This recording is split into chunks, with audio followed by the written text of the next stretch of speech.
Question number 1 में find the remainder when 2x cube plus 3x square minus 4x plus 1 is divide by x plus 2।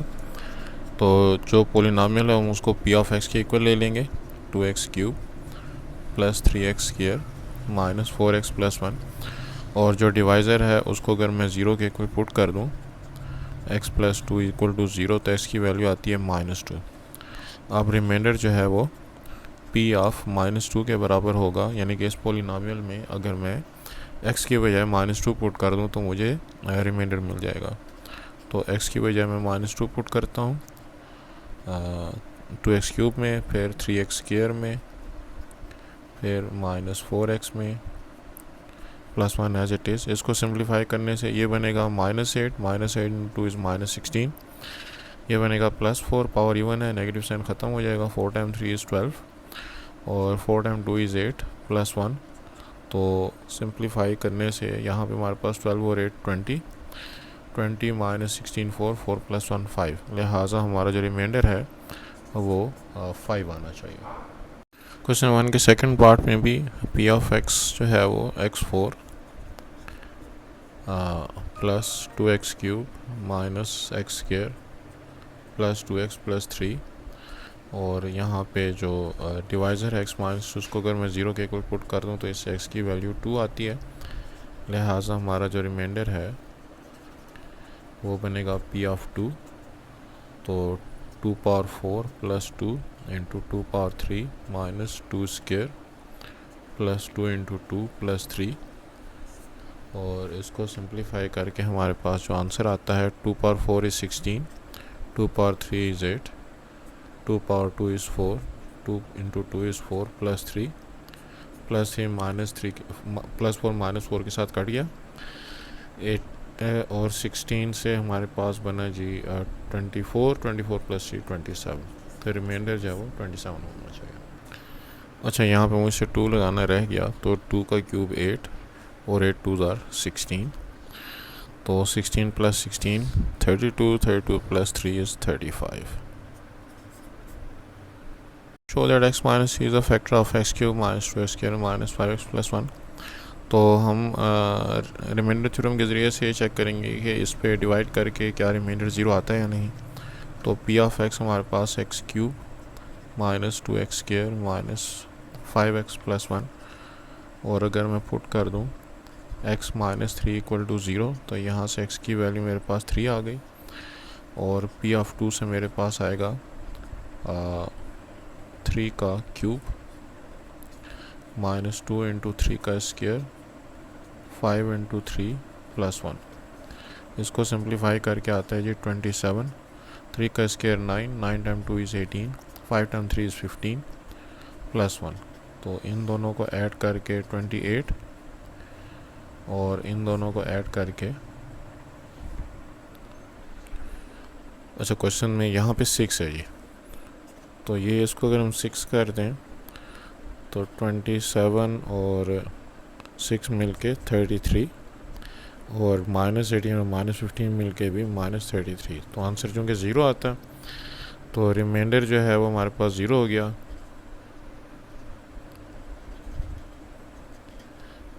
Therefore x minus 3 is a factor, क्योंकि जब किसी value को उसके factor पर divide किया जाए तो उसी सूरत में ही रिमाइंडर 0 आता है। एक्सरसाइज 5.1 का क्वेश्चन 3 है, find if x minus is a factor of x cube minus 2x square minus 5x plus 1। तो अगर मैं p ऑफ x ले लूँ, x cube minus 2x square minus 5x plus 1, और जो डिवाइज़र है x माइनस 3, इसको 0 के इक्वल पुट कर दें तो x की वैल्यू 3, तो p of 3 equals to 3 cube 2 into 3 square 5 into 3 plus 1। तो इसको सिंप्लीफाई करने से हमारे पास आता है 27, 3 का square 9, 9 time 2 is 18, 5 time 3 is 15, 15 plus 1। तो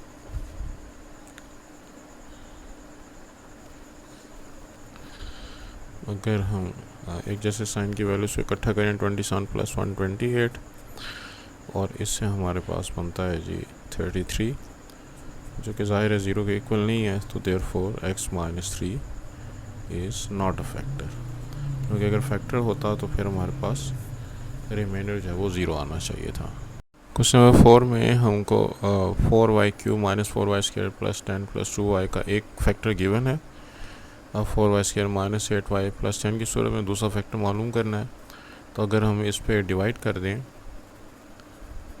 4y² को, यानी कि बाहर लिखूँ 8y प्लस 10 को, और 4y³ माइनस 4y² और डिसेंडिंग ऑर्डर के हिसाब से उसके बाद 2y और फिर आखिर में 10। तो अब जो है वो डिवाइड करने की खातिर मैं यहाँ पे लिखूँगा y इन सबसे साथ मल्टीप्लाई होगा तो 4y³ minus 8y² plus 10y।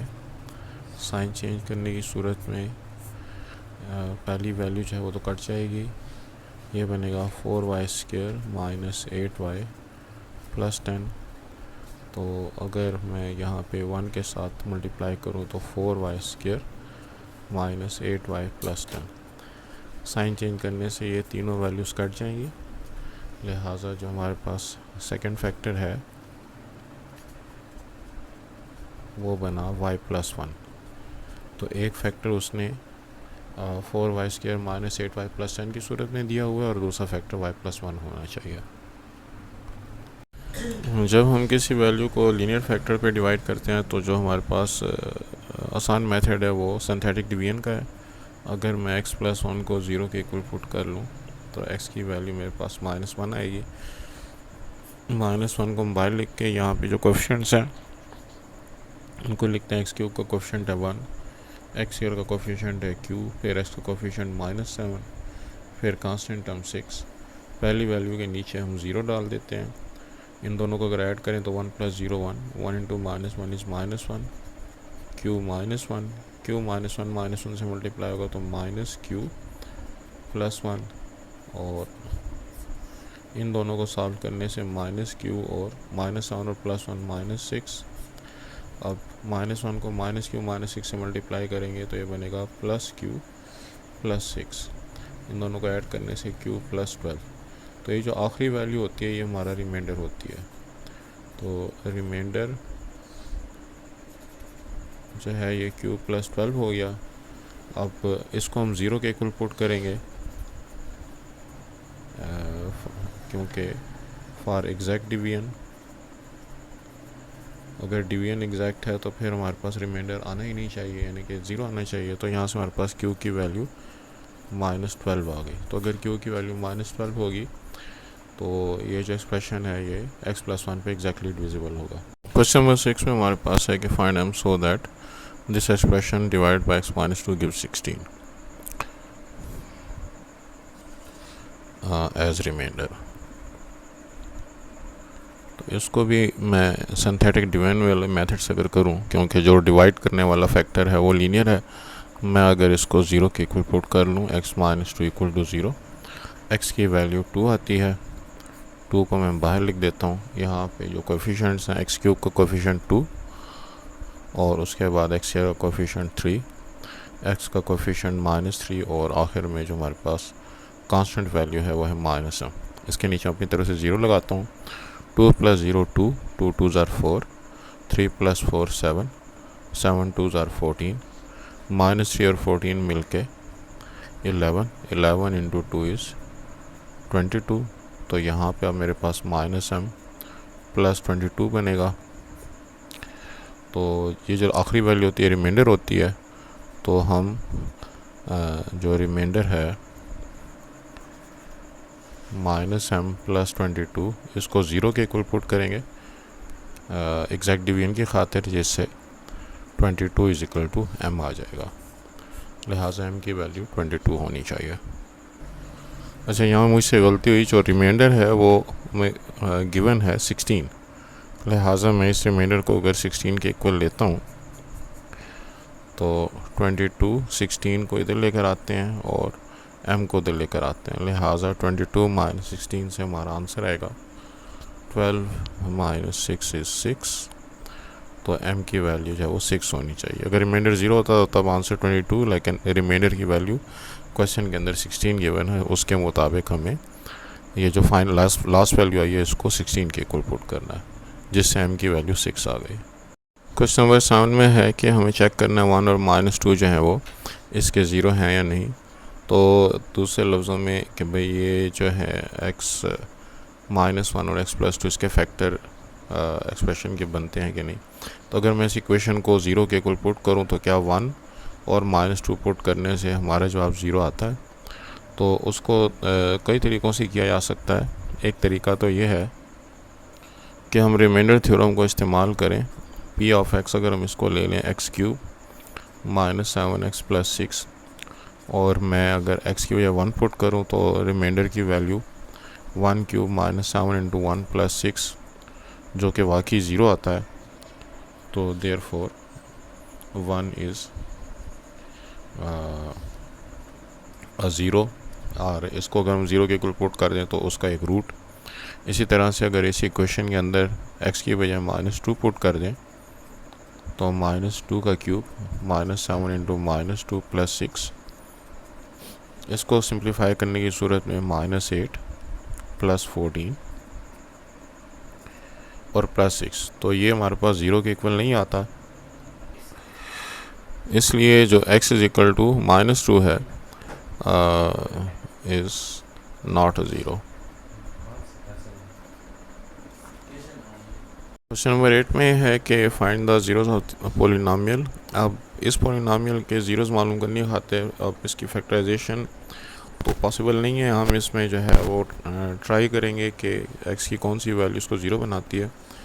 तो 2 अगर पुट करें तो 2 × 2³ + 3 × 2 स्क्वायर -11 × 2 -6, जिससे कि बनता है 2 का क्यूब 8, 8 × 2 = 16 और यहाँ पे 2 का स्क्वायर 4, 4 × 3 = 12 और यहाँ पे 22 - 6, तो ये हमारे पास 28 बन गया और ये भी 28, तो जवाब ज़ीरो आ गया।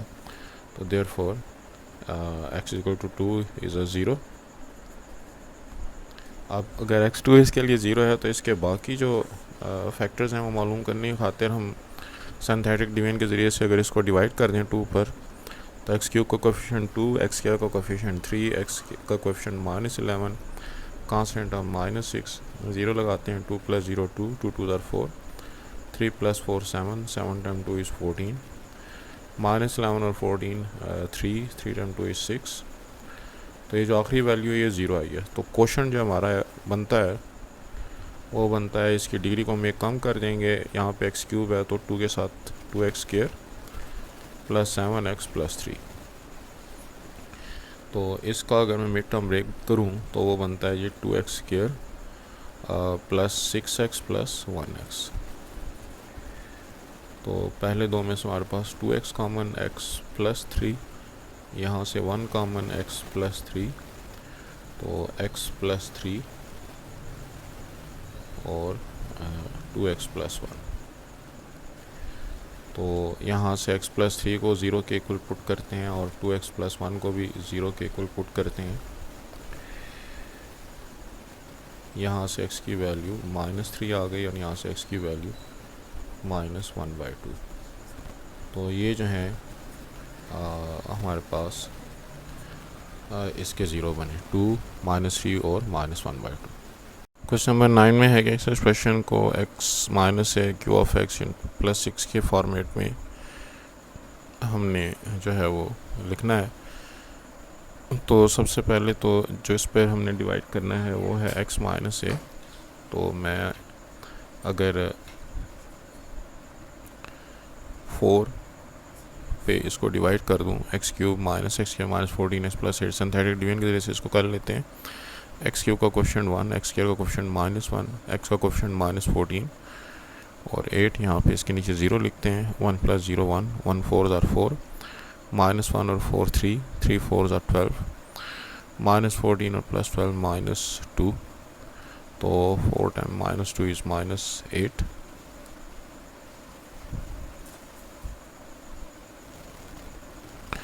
तो 8 और -8 मिलके 0, इसका मतलब रिमाइंडर जो है वो ज़ीरो है। तो यहाँ पे ये 6 नहीं r है, तो रिमाइंडर की वैल्यू जो है वो हमारे पास ज़ीरो आ गई। तो देयरफॉर f ऑफ x जो है वो हो जाएगा q x - a की बजाय x - 4 और यहाँ पे क्वेश्चन की बजाय इस एक्सप्रेशन को लिखेंगे 1 एक्स स्क्वायर का कोफिशिएंट है, 3x का कोफिशिएंट है, और कांस्टेंट टर्म के तौर पर -2 और रिमाइंडर की बजाय जो है वो 0 आ जाएगा। तो इसका मतलब ये हुआ कि रिमाइंडर 0 है, और ये जो क्यू ऑफ एक्स है ये x square plus 3x minus 2 और x माइनस ए की बजाय x माइनस 4। अच्छा, बुक में जो यहाँ पे रिमाइंडर की वैल्यू 3 लिखी हुई है वो मेरे ख्याल गलत है। क्वेश्चन नंबर 10 में है वॉल्यूम हमको गिवन है एक रूम का, उसकी हाइट x+1 है। तो इसका मतलब ये कि एक फैक्टर हमको पता है। अब वॉल्यूम जो होता है वो area of floor into height के बराबर होता है। तो मैं इस फैक्टर पे जब वॉल्यूम को डिवाइड करूँगा तो मेरे पास एरिया ऑफ द फ्लोर आ जाएगा।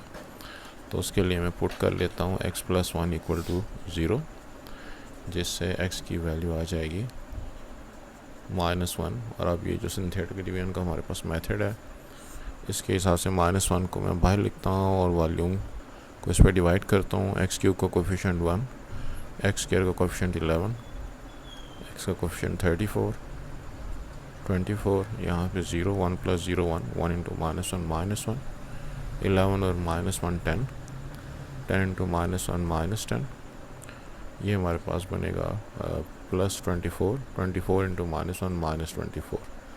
इन दोनों को ऐड करके 0 आता है। ये जो लास्ट वैल्यू हुआ करती है ये हमारा रिमाइंडर होता है, और रिमाइंडर वैसे भी 0 आना चाहिए था क्योंकि x+1 इसका एक फैक्टर है। तो हमारे पास जो क्वोशंट आएगा उसकी डिग्री इस एक्सप्रेशन की डिग्री से कम होगी, तो 1 के साथ हम x² लगा देंगे, 10 के साथ x लगा देंगे, और 24 जो है वो कांस्टेंट। तो वो ये जो है एरिया ऑफ फ्लोर आ गया हमारे पास